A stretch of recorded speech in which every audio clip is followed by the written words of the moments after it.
Alright, so here's the truth about the Trump prophecy.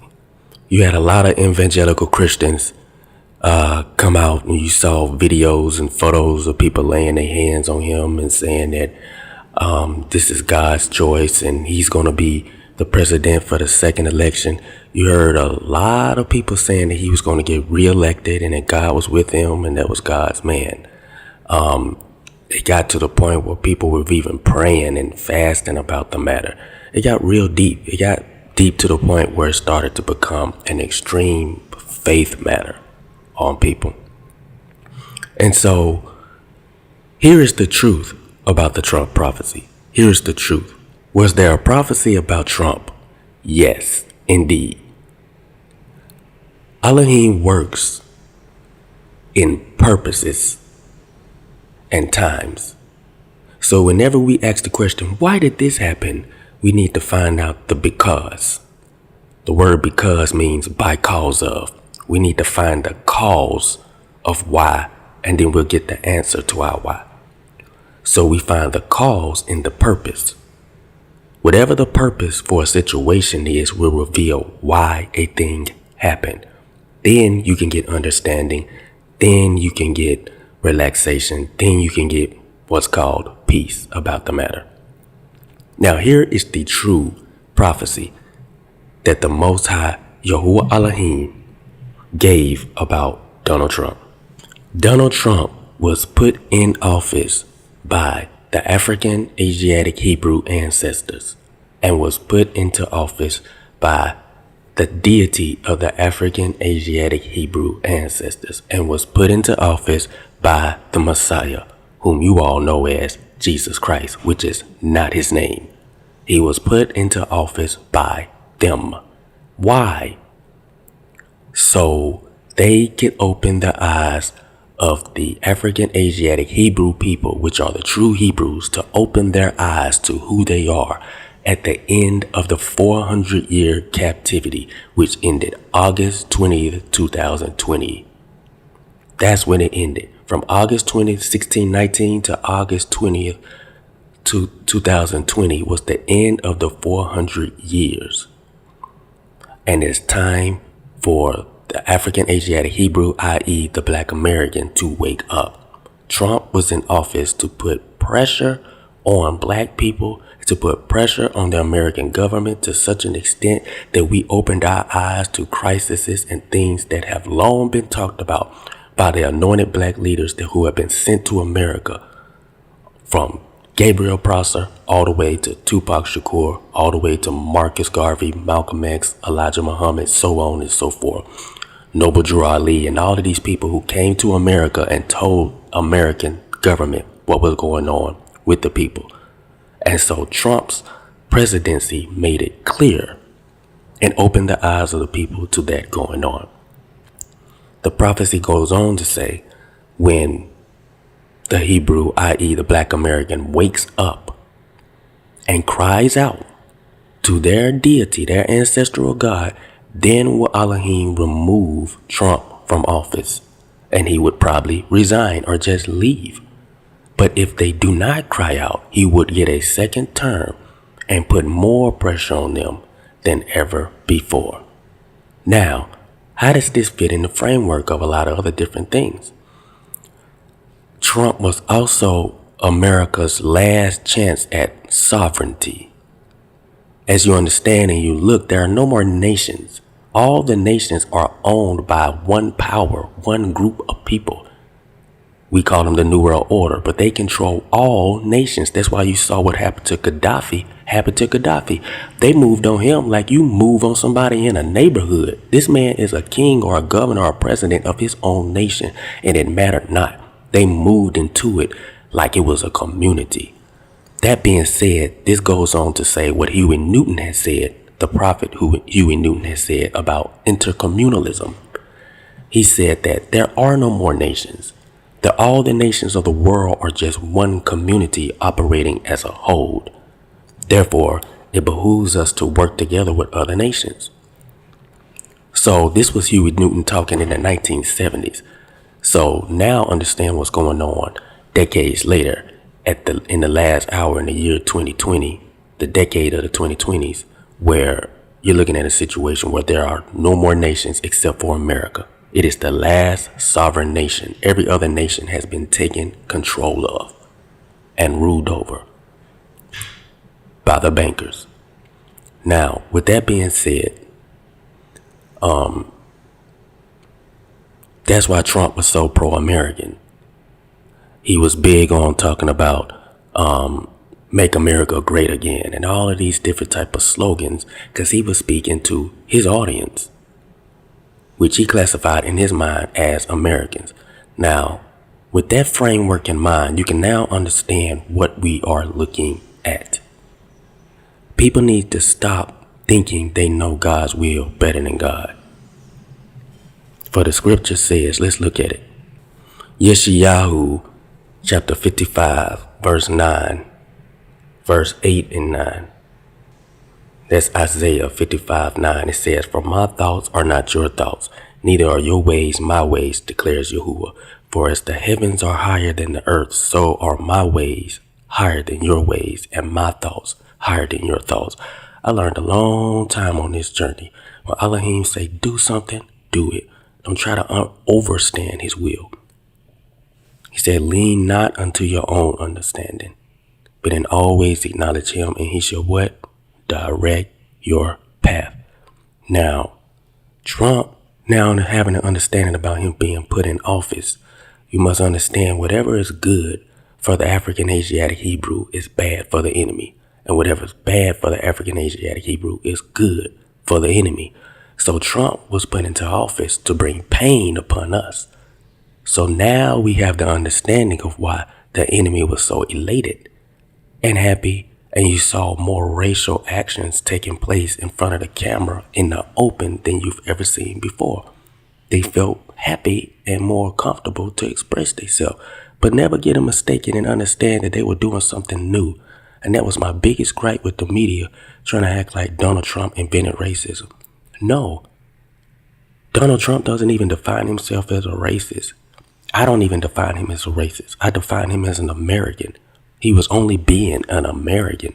Now, all of this I went over the first part 1 of this Trump prophecy, so I'm not going to go back over that. But what I am going to do is explain to you what happened. So people are saying, well, why didn't he get reelected then? If God wanted him to be in office, why didn't he get reelected? All right. And so the answer to that question is, as we saw, people were saying anything can happen before January 20th. Anything can happen. That's true. All right. So what we witnessed in front of our eyes was a full-fledged spiritual war in the government. A full-fledged spiritual war. And the war was against God's will through Trump. And you can always know when something is God's will when the whole world hates it. That's your sign. So we see this played out many times in the scripture. We see it played out in 1 Yochanan 3 and 13, where it says that, so do not be surprised, brother, if the world hates you. Why did Cain slay him? Because his own deeds were evil, while those of his brothers were righteous. So, again, it says in the scripture, Yochanan chapter 15, verse 18, it says, if the world hates you, understand that it hated me first. Again, we see a scripture where it says, he that is a friend of the world is an enemy of God. So what we see is we understand how you can always find out if something is the will of God or a person is operating in the will of God is when the entire world hates them. Now, this is something that Brother Sahu explained. And he said he has never seen a president who was so hated and disrespected by the people he was there to serve. And you got to understand how the media works. And I can promise you this, Trump ain't do nothing no worse than what Richard Nixon did, Lyndon B. Johnson did, and all those other people did. But why was his stuff played all the way out in the public where everybody could turn against him? I'm telling you why. It's because he did not have no bloodline. The rest of the other presidents are all bloodline connected, and they all are serving the New World Order. This man just got a lot of bread, so it put him in a position to be a president. He was a president by accident, and it threw a monkey wrench in their plan. So the question again is asked, if God said that Trump was going to be president for a second term, why didn't it happen? Okay, let's go through this. He was reelected. He did become president for a second term. He won the presidency.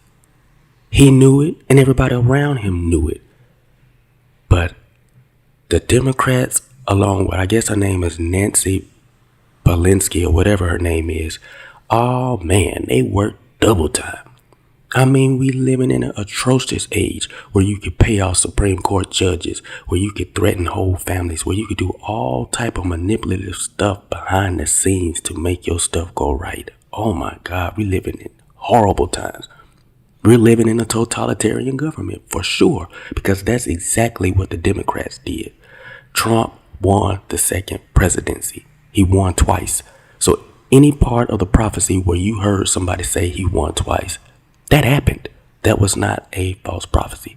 He was denied or stolen the election with phony voters and voter suppression.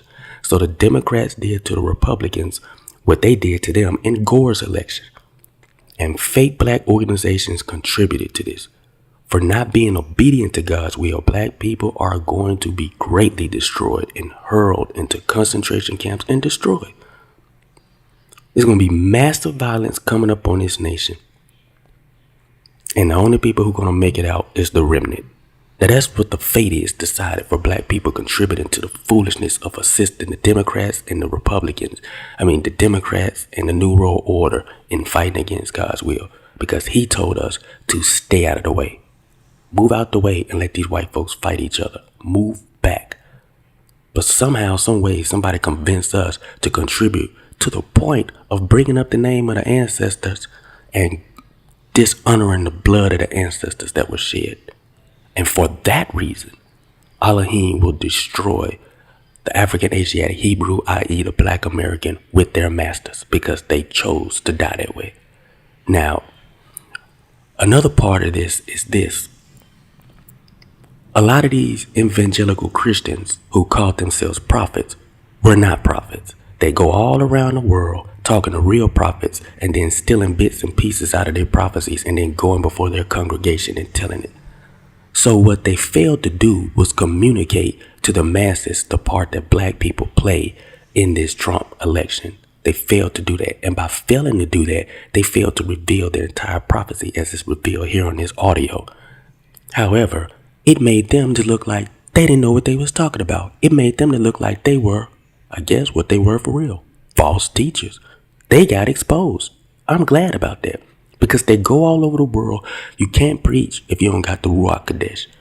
You can't do no divine work if you don't have the ruckus. And since a lot of these evangelical Christians don't have the ruckus, these Catholics and a whole lot of other people don't have it, they will go by and listen to a real man or woman of Elohim and then write down their prophecies and then scratch out the parts they don't like and then say the parts they do like.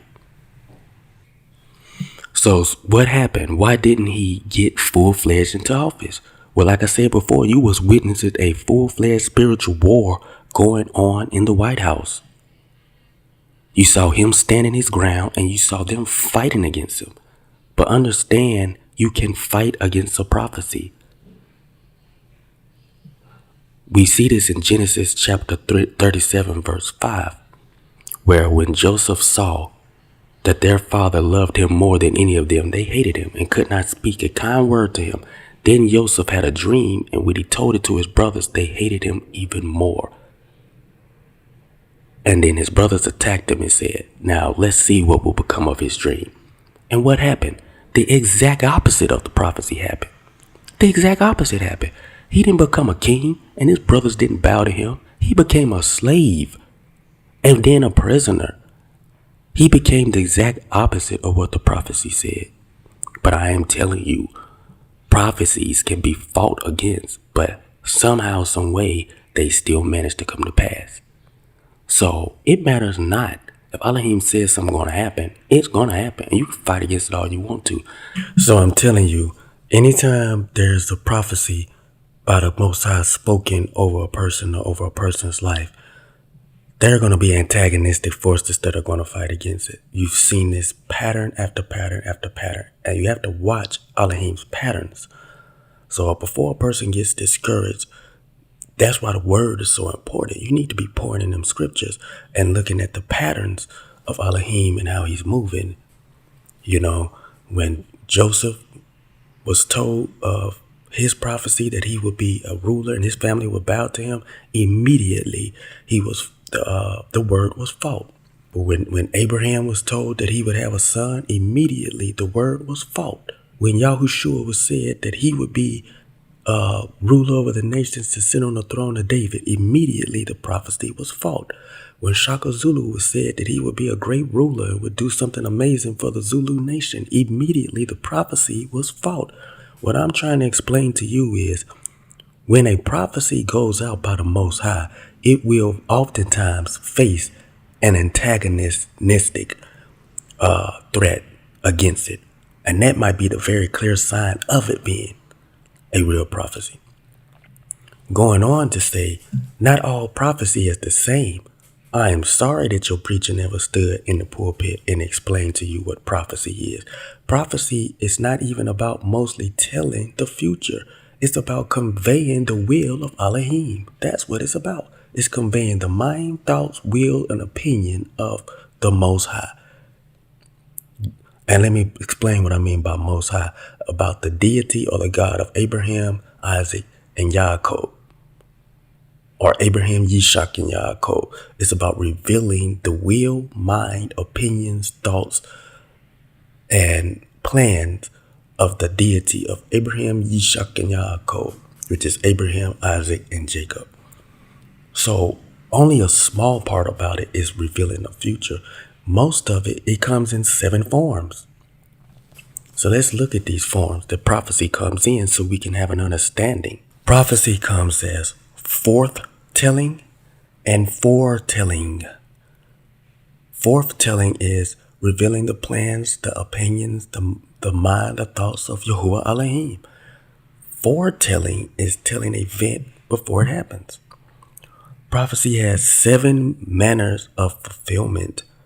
You have short-term fulfillment, long-range fulfillment, dual fulfillment, fulfillment in type, conditional fulfillment, fulfilled spiritually but not physically, and then awaiting fulfillment in our end time or at the end. And what that means is this prophecy happens at the end or total end of a rhythm cycle, like in the day of a last born child, or at the end of a nation, or at the end of a final generation. It awaits a latter day fulfillment. So anytime you hear a prophecy, you need to be looking and see how it and what manner of these 7 ways of fulfillment has it come to pass. Was it fulfilled in type? Was it a dual fulfillment? Was it a conditional fulfillment? In this situation, I promise you, if you look through it, you will find a lot of conditionals to it. I'm speaking this to the people who prayed and fasted about this matter and didn't have good shepherds to guide them in the right way and tell them the right way. Many times when Yahuwah is forthtelling through the mouth of his servants, he will make amends. He will activate the law of mercy. He will activate all kind of things to change things around. Let's look at this. Hezekiah, when he was ill, this is in Isaiah chapter 38. It said, in those days, Hezekiah became mortally ill. The prophet Isaiah, son of Amos, came to him and said, this is what Yahuwah says, put your house in order, for you are about to die. You will not recover. Now, he just told this man that he is about to die and he will not recover. Then Hezekiah turned his face to the wall and prayed to Yahuwah, saying, please, O Yahuwah, remember how I have walked before you faithfully with the wholehearted devotion. I have done what was good in your sight. And Hezekiah wept bitterly. And the word of Yahuwah came to Isaiah, saying, go and tell Hezekiah that this is what Yahuwah, the Elohim of your ancestor David, said. I have heard your prayer. I have seen your tears. Behold, I will add 15 years to your life, and I will deliver you in this city from the hand of the king of Assyria, and I will defend this city. This will be a sign to you from Yahuwah that he will do what he has promised. I will make the sun's shadow that falls on the stairway of Ahaz go back 10 steps. So what he's saying here is at one time, the prophet Isaiah came to Hezekiah and said, he will die and he will not recover. Then Hezekiah prayed, and then Yahuwah sent him back and said, you will live and I will add 15 years. Which one was it? Will he die or will he live? The bottom line is Yahuwah, God Almighty, the God of Abraham, Isaac, and Jacob, reserves the right to maneuver however he wants to maneuver his will for a purpose, for a plan, for a thing. Everything is in his hands. He can do with it what he pleases. We see this again in 2 Samuel. 2 Samuel chapter 7. And it came to pass when the king sat in his house, and Yahuwah had given him rest about from all his enemies, that the king said unto Nathan the prophet, see now, I dwell in a house of cedar, but the ark of Elohim dwelled with curtains. And Nathan said to the king, go, do all that is in thine heart, for Yahuwah is with thee. And it came to pass that night that the word of Yahuwah came unto Nathan, saying, go and tell my servant David, thus saith Yahuwah. And he went on to say that David will not build me a temple, that I will do it in his son's day. So which one was it? Was it, yes, you can build me a temple, or no, you can't build me a temple? Bottom line is, when the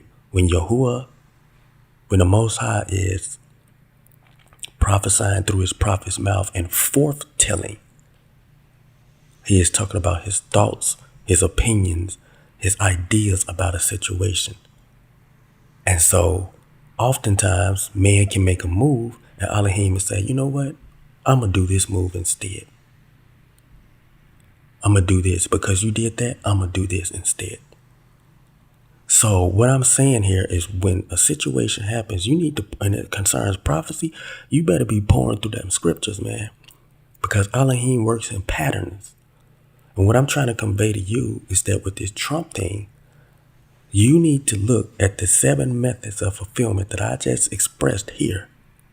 Or better said, you need to look at the 7 methods of fulfillment that were expressed here and pour through them and see how much of that was how the Most High operated in this situation. The conclusion of this matter is this. A lot of this was put on forefront and in the front of the media for the simple fact of showing the masses of people, this is what I want. I heard what Fox News want. I heard what CNN want. I heard what the black Christian ministers want. I heard what the liberals want. I heard what the evangelicals want. Now, this is what I want. And Elohim said, I want him to have a second term. I want him to. Unless the people of Yahuwah cry out. And if they don't cry out, then that's what I want. And what happened? All the Democrats and Republicans and all of these other different type of people joined up together to go against the will of God. That's a horrible thought. Because what that means now is that the entire Biden and Kamala Harris presidency is not in the will of God. And it's not going to go well. And it is a castle built on sand. It's a castle made of sand. And it's going to fail. And I would rather go down in history as the most hated president than the most failed president. Because Trump will go down in history as the most hated American president. But Biden will go down in history as the most failed American president. Because God is not with them. And they're going to not see incredible things happen. The word was chaos and violence is the new name. And that's what we're going to see. And before I could even get it out my mouth, a whole bunch of white boys running up in the White House doing just that, chaos and violence. I look at Biden's inauguration. I see Obama there and Michelle. I see doggone Bill Clinton and his wife. And then I see George W. Bush and his wife. And I say, which one of these are not like the other? That John took me back to elementary school. I was like, all right, you see circle, triangle, the letter A. Which one of these are not like the other? The letter A. Right, because the rest of them are shapes. I'm looking at this and everybody's smiling like they outwitted somebody. That's how they looked. It was a smirk on their face as they was getting inaugurated. Like, we did this, y'all. High five. We did this. We outwitted them. Oh my God. No, you played yourself. And everybody who supported you got played with you because wrath has been decreed on America. Malcolm X warned us about the snakiness of liberals. Malcolm warned us about liberals. White liberals, they pose as your friend, pose as your benefactor, pose as your employer, they pose as your landlord, they pose as the neighborhood merchant, they pose as your lawyer trying to help you. They infiltrate all your organizations, and in this manner, by joining you, they strangle your militant efforts toward freedom, toward justice, and toward equality. And Martin Luther King spoke in 1968 or 1967 and told America that judgment has been decreed against them. God has a way of standing before the nations with judgment, and it seems that I can hear God saying to America, you're too arrogant. And if you don't change your ways, I will rise up and break the backbone of your power, and I'll place it in the hands of a nation that doesn't even know my name. Be still and know that I'm God. If they continue in arrogance. And that's all I saw at the Biden inauguration was arrogance. But many are the plan of a man's heart, but it's Yahuwah's will or Adonai's will that will last. And so when I saw George W. Bush here, I was like, oh, okay, let's put together the pieces. Because I know he put them on game. Oh, this is how we worked Al Gore. This is how we cheated Al Gore. So all you got to do is do it like this, and you could do the same thing to Trump. I'm going to tell you one thing. I don't know, but I say this. I don't see Joe Biden making it through these full 4 terms. He's too old. That is a very stressful job to be the president. Now, had you listened to the word of Elohim, he would have reserved his right hand of judgment, his right hand of vengeance to be put upon Trump, who it rightfully deserved to go to. But since you, like on Final Destination, want to push him out the way so you can stand in the place, well, then you gonna get the right hand of vengeance. And your girlfriend Kamala gonna get it with you. What I'm also saying is this. Not only will there be massive violence all across this country, it will be discord and disarray all throughout this country, if not a civil war all across this country.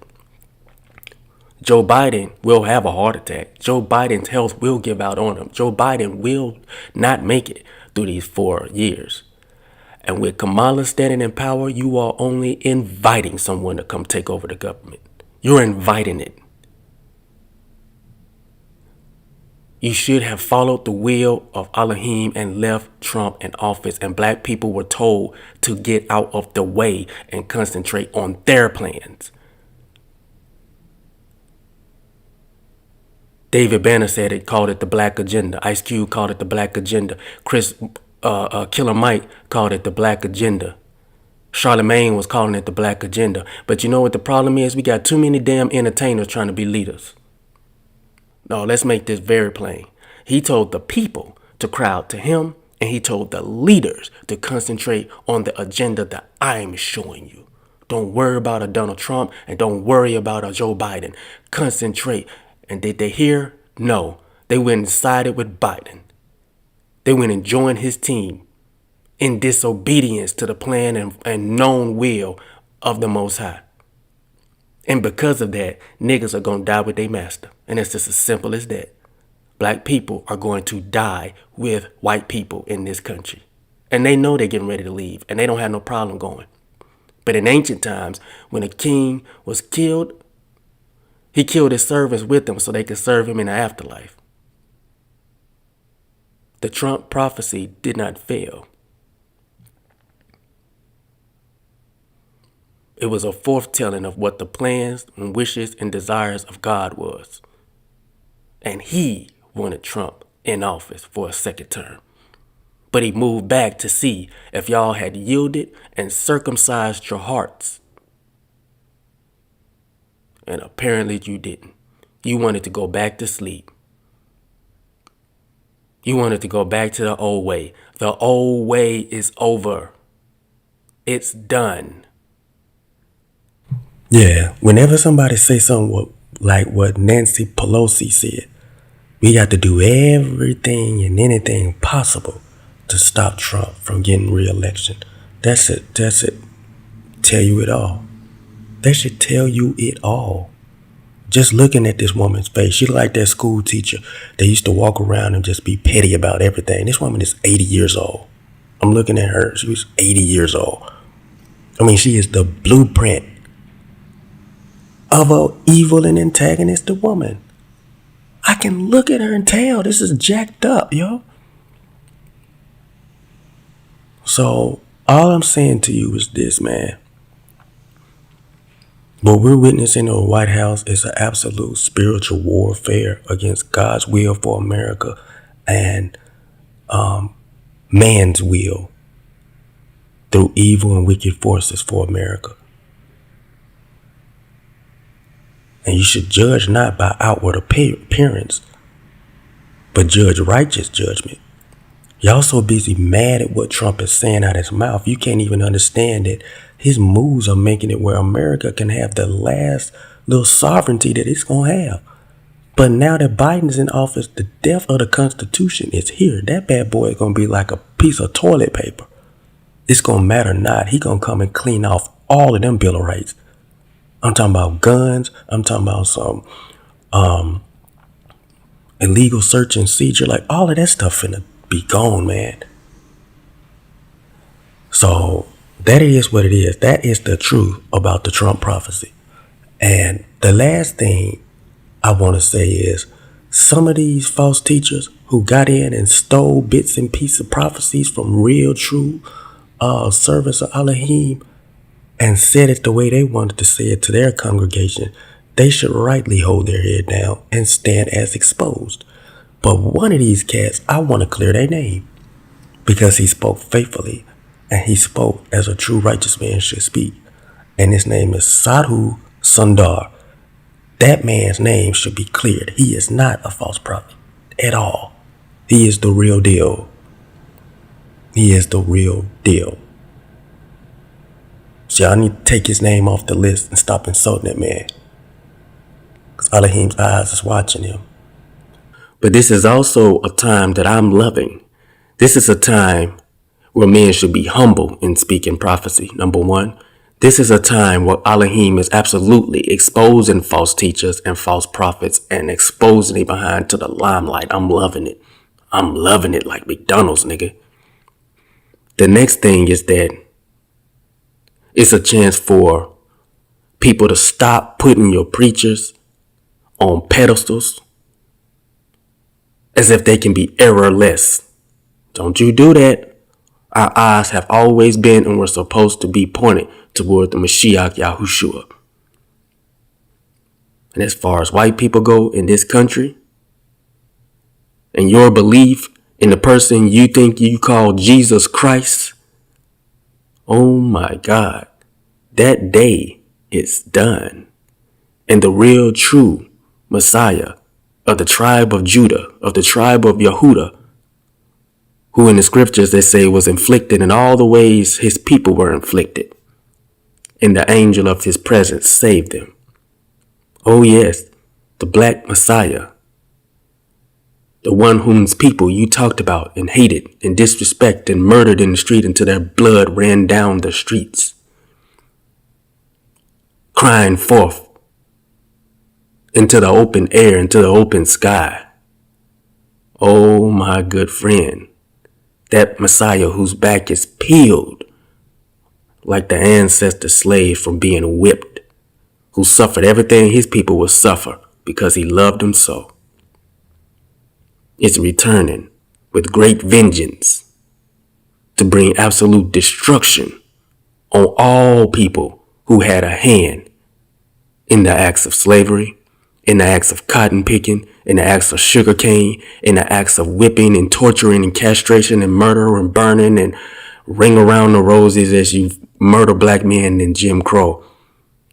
Segregation and spitting on them, harking and spitting on them, hitting them with rocks, hitting them with fire hoses, throwing dogs on them, gunning them down in the streets. And when they stand up, you drug them. You hit them with chemical warfare and throw crack in the community and pit this man against this man and say, you'll get money, but you'll die at the cost of it. Elohim, through his son Yahushua Mashiach, is coming to bring vengeance on all the nations who had a hand in it and destroy your Jesus Christ.